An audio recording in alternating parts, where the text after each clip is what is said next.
Hello সবাইকে, তোমরা কেমন আছো? আমি তো ভালোই আছি। আজ এসছি আমার ভাইয়ের বন্ধুর বাড়ি। সে এখন আমারও বন্ধু কাম ভাইয়েরই মতন। বাড়ি তার জিরাট। ভীষণ সুন্দর জায়গা, ভীষণ সুন্দর মনোরম দৃশ্য সব দেখো না, দেখতে তো পাচ্ছ। আমি এই মনে হয় আমার লাইফে সেকেন্ডবার রাজহাঁস দেখছি। কি বিশাল আওয়াজ এদের।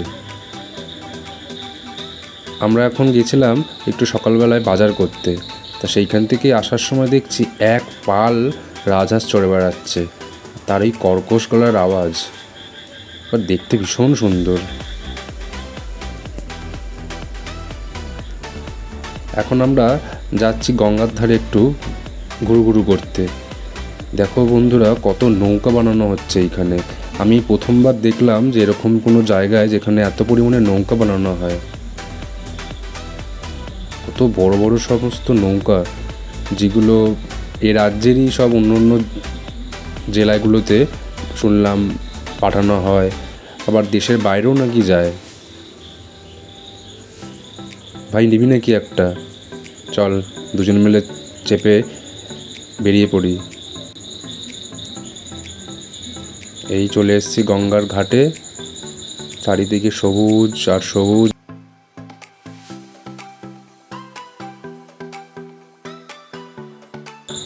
এই হলো আমাদের গঙ্গা। আহা, গঙ্গায় আমার মা,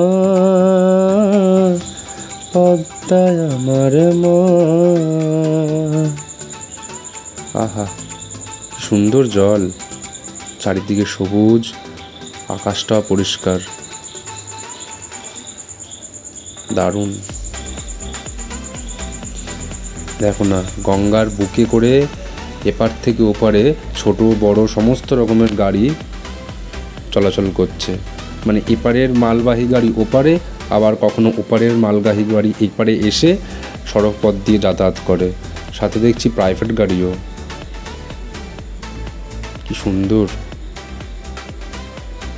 দারুণ।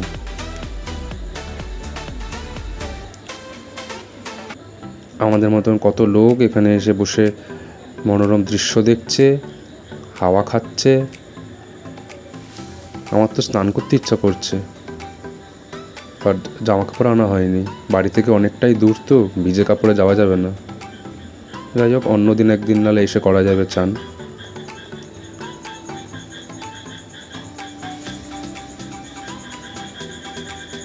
যাই একটু গঙ্গার জল মাথায় ছিটিয়ে আসি, গায়ে হাত পায়ে বুলিয়ে আসি, দুধের স্বাদ ঘোলেই মেটাই।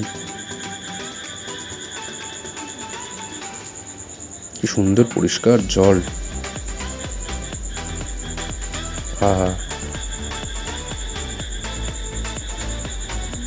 ওইখান থেকে আর একটা মালবাহী গাড়ি আসছে, ছোট্ট দেখা যাচ্ছে। এই দেখো সামনে দিয়ে। এই সুমনের মাথায় জল ছেটানো হয়ে গেছে। সুমনের বৌদি, উঠবি বৌদি দাদার সাথে গল্প করছে। ভাই এদিক ওদিক তাকিয়ে দেখছে কাউকে পাওয়া যায় কি না। আর আমি আমার কাজ করতে ব্যস্ত, একটু হাত মুখ ধুয়ে মাথায় জল ছিটিয়ে এবার উঠছি। নে তোরা একটুখানি শুদ্ধ হ।